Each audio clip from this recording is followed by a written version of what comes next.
یہ جو بھی چیزیں تھی یہ بڑی کریٹیکل تھی، اور ابھی جتنا شور پڑا ہوا اس رپورٹ کے آنے کے بعد اگر وہ والی چیزیں بھی جو اس میں سے نکالی گئی ہیں حکومت پاکستان کی درخواست کے اوپر اگر وہ بھی آ جاتی تو بہت زیادہ چیزیں جو ہے وہ بلو اپ ہو جاتی، جس کو شاید اس طریقے سے حکومت افورڈ نہ کر سکتی. اور کچھ عرصہ یہ بحث بھی ہوتی رہی ہے اور یہ بھی پتہ چلانے کی کوشش کی جاتی رہی ہے کہ آخر کیا پاکستان کی مجبوری تھی کہ پاکستان کی حکومت نے یہ from within the government ہی یہ ساری چیزیں تھی، ود ان دا اسٹیٹ ہی یہ ساری باتیں تھی کہ کیا ہماری مجبوریاں تھیں کہ ہم نے یہ کمٹ کر دیا کہ ہم نے یہ رپورٹ پبلک کرنی ہے، اور یہ ساری چیزیں اپنی جگہ پہ ہوتی رہی. بٹ اوور آل اگر دیکھا جائے یہ اسی لیے رپورٹ سامنے آ سکی ہے کیونکہ یہ جو $7 ارب کا جو قرض کا پروگرام ہے اس کی ایک شرائط میں سے ایک شرط یہ تھی، ڈیڈ لائن اس کی اینڈ آف جولائی تھی.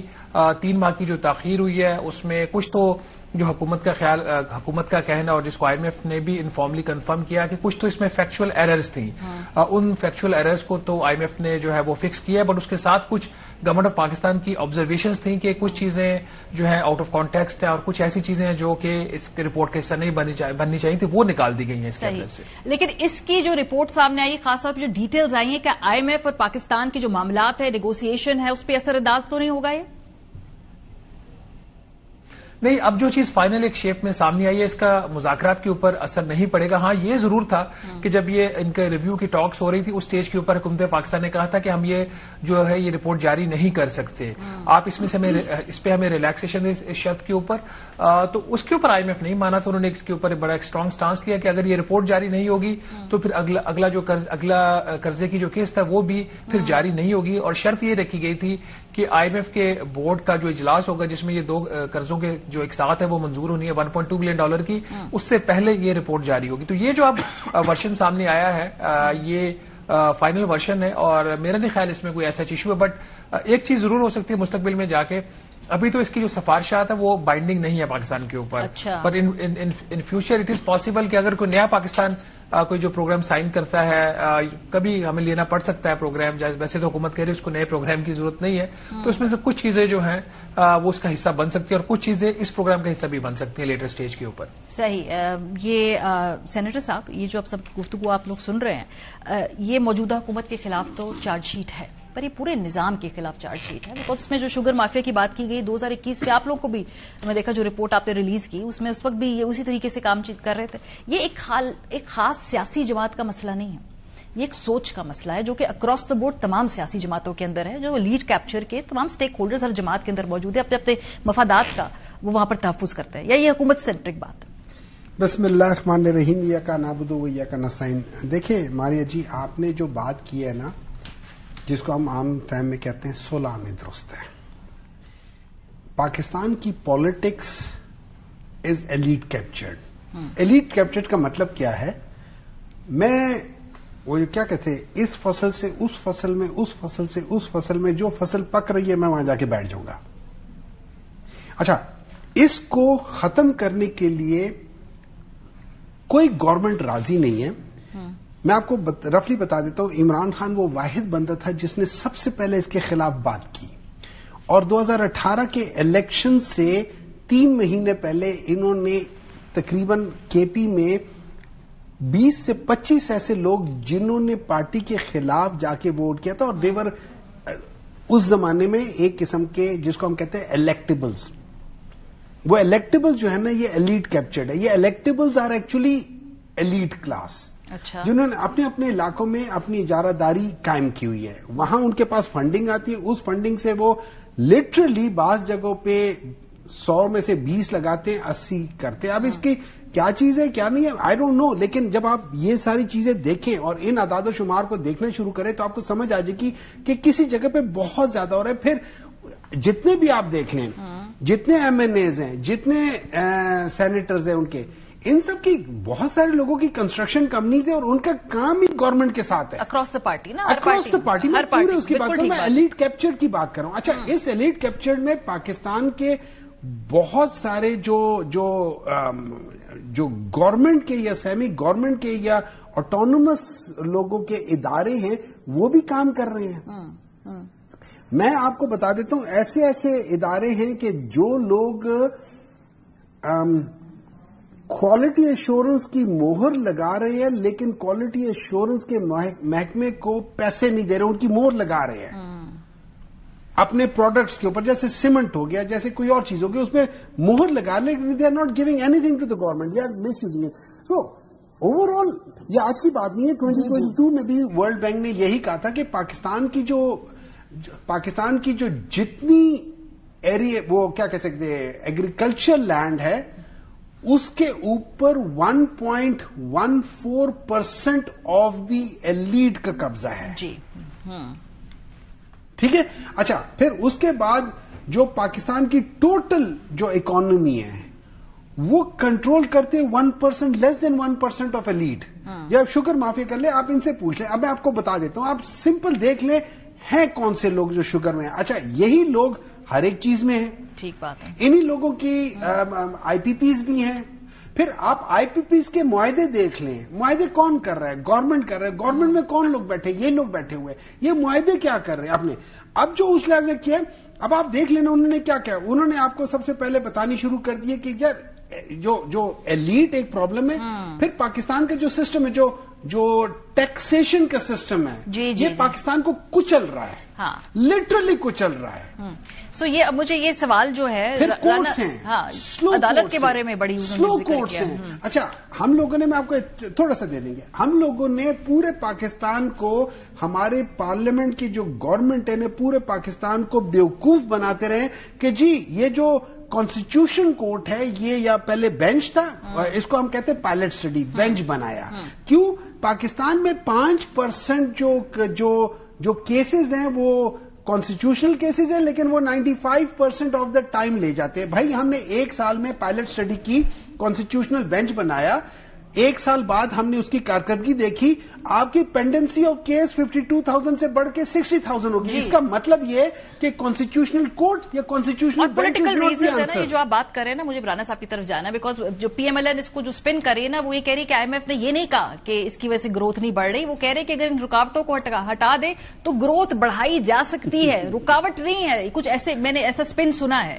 رانا صاحب, یہ تو چارج شیٹ ہے, چونکہ اس وقت آپ حکومت میں ہیں, ہم آپ سے ہی بات پوچھیں گے کہ جو اس میں آئی ایم ایف نے خاص طور پہ کچھ سیکٹرز کی نشاندہی کی ہے اور بتایا کہ کس طرح 60% یہاں پہ نوجوان لوگ ہیں, ان کا بالکل سسٹم پہ اعتماد ہی نہیں ہے, اور سسٹم میں اس وقت ابھی سینٹر پہ آپ لوگ بیٹھے ہوئے ہیں. Are you worried? بسم اللہ الرحمن الرحیم.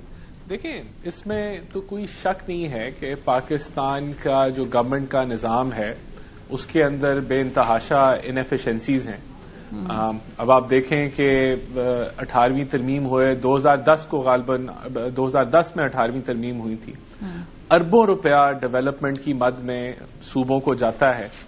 کیا وہ ڈیولپمنٹ ہمیں آن گراؤنڈ بلوچستان میں نظر آتی ہے؟ کیا ہمیں وہ KPK میں نظر آتی ہے؟ کیا ہمیں وہ سندھ میں نظر آتی ہے؟ ہمیں پنجاب میں نظر آتی ہے, لیکن کتنی ایفیشینٹ اور اس میں ایفیشنسی لائی جا سکتی ہے؟ یہ وہ سارے سوال ہیں جو حقائق پہ مبنی ہیں, اور اس میں کوئی شک نہیں ہے کہ کرپشن اور ان ایفیشنسیز ہمارے گورنمنٹ کے اندر ایگزسٹ کرتی ہیں. لیکن دیر از اے ول. اس حکومت نے یہ جو ڈائگنوسس ہوا ہے, یہ جو ڈائگنوسٹک آیا ہے گورننس اور کرپشن کے اوپر, یہ والنٹری IMF نے اس کو کیا, اور ہم نے کوئی 100 سے زائد میٹنگز مختلف انسٹیٹیوٹس کے ساتھ IMF کو کر کے دی, ان کو ہم نے فیسیلیٹیٹ کیا. اب بالکل اس کے اندر کوئی شک نہیں ہے کہ کرپشن ہیمپر کرتی ہے گروتھ کو, اس میں وی شوڈ ایکسپٹ اٹ. لیکن پہلے اب یہ ڈائگنوسز آیا, حکومت کی والنٹری ول سے آیا, اور انہوں نے ریکگنائز کیا IMF نے اس رپورٹ میں کہ حکومت کی کیپیسٹی ہے ٹو ریفارم, اور ریفارم حکومت کر چکی ہے. اگر ہم اسٹیٹ بینک کی انڈیپینڈنس کی بات کریں, اگر ہم SOE لا کی بات کریں, اگر ہم بزنس انوائرمنٹ کے اندر جو ریگولیٹری گلوٹین جو کی ہے ریگولیشنز کی, اس کی بات کریں, تو یہ سارا کچھ ہم کر رہے ہیں. FBR کو ریفارم کیا جا رہا ہے. تو بالکل ایک تو اکنالجمنٹ ہے کہ یہ حقیقت ہے, یہ پرابلمز ہیں, اور اگر اب ان پرابلمز کو حل کرتے ہیں تو اس کی کیپیسٹی وفاق نے دکھائی. اب میں آپ کو مثال دیتا ہوں نا جی. اب گورننس جو ہے, پہلے یہ فائلیں جو تھیں ہفتہ 2 ہفتے یہ ڈیلے پہ تھی, لیکن پرائم منسٹر شہباز شریف نے ابھی پوری جو فیڈرل گورنمنٹ ہے وہ آفس کے اوپر چل رہی ہے, اور کوئی فائلز میں ڈیلے نہیں ہے, اور ڈیجیٹلائز ہو گیا ہے میکنزم فائلز کا. اسی طرح ای پروکیورمنٹ جو ہے وہ آلریڈی انشور ہم کر چکے ہیں. یہ 15 نکات کا حصہ ہے یہ جو ریکمنڈیشنز آئی ہیں. اب اسی طرح ٹیکس سمپلیفیکیشن اسٹریٹجی کی بات کی گئی ہے. We are on it. Restructure F P R ہم وہ کرنا چاہ رہے ہیں. مینڈیٹ ای پروکیورمنٹ میں نے آپ کو بتایا آلریڈی ہم کر چکے ہیں. Eliminate S O E preference, یہ ساری چیزیں جو ہیں they are already on our agenda اور ہم اسی طرف بڑھ رہے ہیں. تو میں سمجھتا ہوں کہ جو پرابلمز ہیں وہ ان کو ماننا چاہیے کہ وہ ہیں. کرپشن ہے, لابیز ہیں, یہ سب کچھ ہے صوبوں. اب دیکھیں ایشو کیا ہے. ایشو یہ ہے کہ ابھی آپ کا ڈیولپمنٹ کا جو بجٹ ہے وہ 10-12 ارب ڈالر کا ہے, جس میں وفاق کے پاس 1000 ارب ہے اور باقی کوئی 3000 ارب جو ہے صوبوں کے پاس ہے. کتنا ایفیشنٹلی وہ اسپینڈ ہوتا ہے. اصل تو یہ ہے نا وہ جو ایکسیس پیسہ ہے جو عوام کی فلاح کے لیے لگانا ہے, اگر وہ ٹرکل ڈاؤن ہو ہی نہیں رہا اس کا امپیکٹ, تو ڈیفینیٹلی ہمیں ان چیزوں کو بہتر کرنا ہے. اور میں سمجھتا ہوں وی آر آن اٹ. اور یہ پوٹینشیل آئیڈینٹیفائی ہوا ہے جس کو ہم ان لاک کریں گے. ہمارے پاس ٹائم ہے, ابھی 3.5 سال اس حکومت کے پاس موجود ہیں. اس کے اندر ہم کرپشن کے اوپر قابو کریں گے, گورننس کو بہتر کریں گے, اور یہ جو ڈائگنوسز ہے یہ ہیلپ کرے گا ہمیں چیزوں کو بہتری کی طرف لے جانے. جی شہباز صاحب, یہ جو حکومت کی آپٹمزم ہے کہ اس میں سے بہت سارے اقدامات ہم نے کر لیے ہیں, باقی ہم کرنے جا رہے ہیں, باقی ہمارے ایجنڈے کو مطلب آپ ٹیکسیشن کو ہی لے رہے ہیں, وہ تو میں بچپن سے سن رہے ٹیکس کا نظام میں ریفارم ہو رہا ہے. شاید اللہ کرے کہ آئی ایم ایف نے چونکہ بہت سخت شرائط رکھ دی ہیں تو ہو جائے وہ ٹیکس کا سسٹم ریفارم. ایجنڈے پہ تو یہ چیزیں ہر حکومت کہتی ہے ہمارے ہے. یہ جو کلیم کر رہے ہیں رانا صاحب, یہ اس میں کتنی آپ کو لگ رہا ہے کہ سیریسنس ہے؟ دیکھیں رانا احسان صاحب جو ہے نا وہ میرے فیوریٹ ایک کیبنٹ کے گورنمنٹ کا جو حصہ ہے ان لوگوں میں سے ایک یہ بھی ہے, اور میری ہمیشہ کے لیے سپورٹ بھی رہی ہے کہ, اور میری خواہش بھی تھی یہ فیصلہ آباد سے الیکشن جیت کے آتے, بٹ وہ میرا ایک پرسنل لائن کے لیے یہ بڑی ایک ریزنیبل بات کرتے ہیں. ایشو یہاں پہ سلائٹلی ڈفرینٹ ہے مس ماریا. ایشو یہ ہے کہ 2019 کی جو اس میں ایک ایگزامپل کوٹ گئی ہے شوگر کی, جو کہ عمران خان صاحب کی گورنمنٹ تھی, جس میں انہوں نے بتایا کہ کیسے شوگر کین پرائس کو مینیپولیٹ کیا گیا, کیسے ڈومیسٹک شارٹیج پیدا کی گئی, کیسے ایکسپورٹ کی سبسڈی لی گئی. وہ چیزیں 2024 میں وزیر اعظم شہباز شریف صاحب کی حکومت میں بھی ہوئی ہیں. اسی حکومت نے 7,65,000 میٹرک ٹن چینی کی برآمد کی اجازت دی, جسے جو لوکل مارکیٹ میں قیمتی 140 روپے سے بڑھ کر 200 روپے سے زیادہ ہوگی. ہاں اس حکومت نے سبسڈی نہیں دی کیونکہ انٹرنیشنل مارکیٹ ویسے ہی اچھی تھی, سبسڈی دینے کی ضرورت نہیں تھی. پھر اسی حکومت نے 3,08,000 میٹرک ٹن چینی درآمد بھی کر لی. لوکل مارکیٹ میں قیمت پہلے بڑھ گئی تھی, اب درآمد کر کے بھی آپ نے اپنی دوسری سائڈ پہ تو کنزیومر کے اوپر برڈن ڈال دیا. ایف ڈی آر میں ریفارمز بھی ہو رہی ہیں, لیکن اس کے دوسرے مسئلے بھی چل رہے ہیں.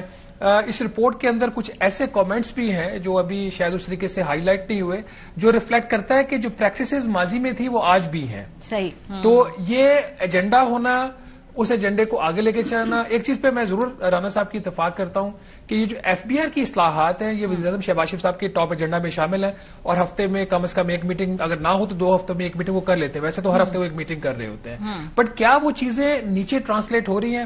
کیا اس کی وجہ سے ایف بی آر کی ایفیشنسی میں بہتری آئی؟ کیا اس کی وجہ سے جو کرپشن ہے وہ کم ہوئی؟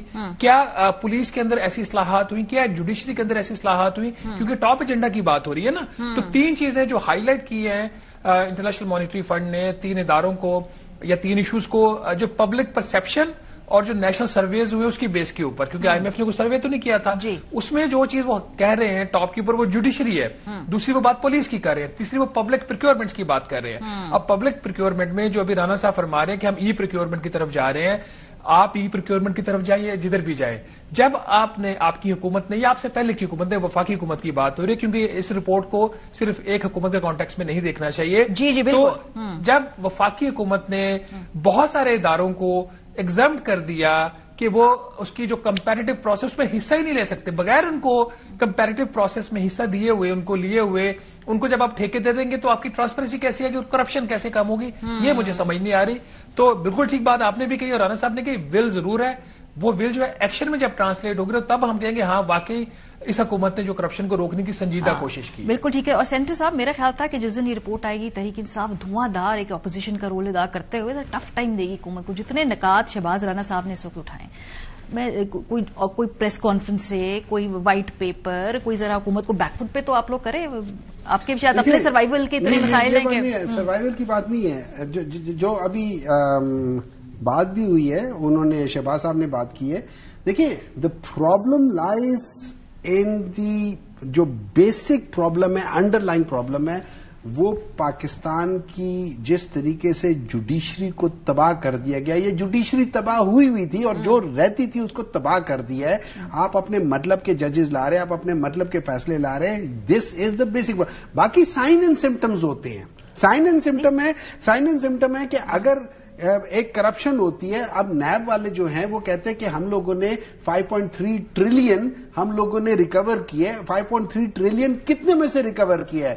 آپ نے 60 ٹریلین میں سے 5.3 ٹریلین ریکور کر لیے. تو that is not something to be proud of.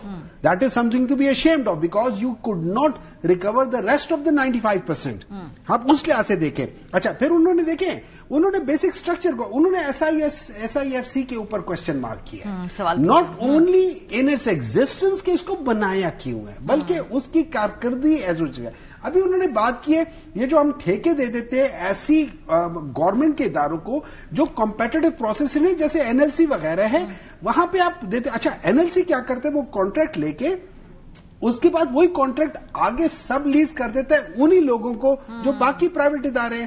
دیکھیں اب اس میں اس کے وہ کیا ہوتے ہیں سمٹمز میں بتا دیتا ہوں. سمٹمز کیا ہو جاتے ہیں کہ پچھلے 4 سالوں میں جو ہم لوگوں نے پاورٹی 18% تک لے آئے تھے، 21% سے 2018 سے 22 تک ہم لے آئے تھے، وہ واپس تقریباً 50 تک پہنچ گئی ہے. پاورٹی تباہ ہو گئی. اچھا ابھی وہ شوگر کی بات کر رہے تھے. آپ کو پتہ ہے ہمارے زمانے میں 130 روپے کی شوگر تھی، یا سوری سال پہلے جو ہے نا 130 روپے کی شوگر تھی، اور یہ گنا جو لے رہے تھے ان سے کاشتکاروں سے وہ 450 روپے کی لے رہے تھے. آج 234 روپے کا شوگر ہے اور یہ 400 روپے کا گنا اٹھا رہے ہیں.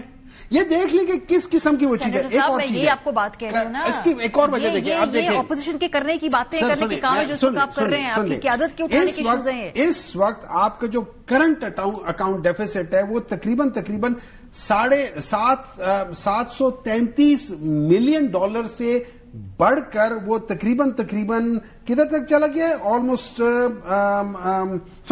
206 ملین ڈالر سے بڑھ کے $733 ملین پہ چڑھ گیا آپ کا کرنٹ اکاؤنٹ ڈیفیسٹ. اچھا آپ کا جو پہلے سرپلس تھا وہ $83 ملین سرپلس تھا، وہ ڈیفیسٹ میں چلا گیا انٹو $112 ملین. آپ کا ایکسپورٹ جو تھا وہ 10 بلین اور امپورٹ 20 بلین، $10 بلین کا آپ کا ڈیفیسٹ آ گیا. آپ کا فورن ڈائریکٹ انویسٹمنٹ میں 26% کم ہو گیا ہے.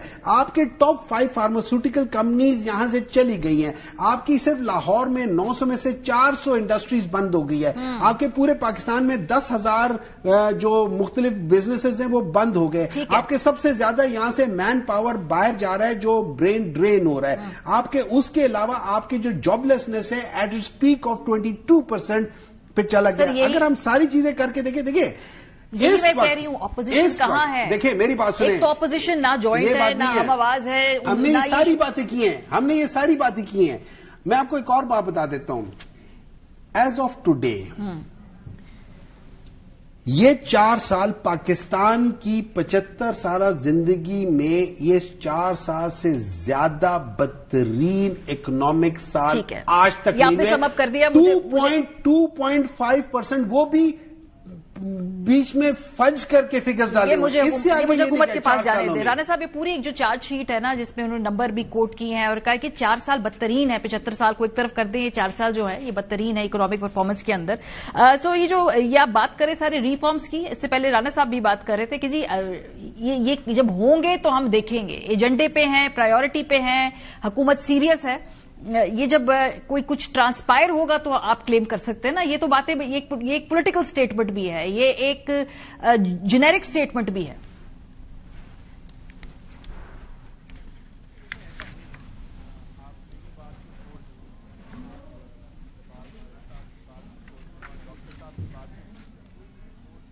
ایک سے رانا صاحب آپ کی آواز جو ہے ہم اس کو فکس کر لیتے ہیں. آپ کا مائک جو ہے یہاں پر اس کو ہم فکس کر لیتے. رانا صاحب کا کیا شہباز میری گفتگو سن سکتے ہیں؟ ٹھیک ہے جی میں اس چیز کو رسپونڈ کر رہا ہوں تھوڑا سا نا اکنامک کانٹیکسٹ میں. ویسے تو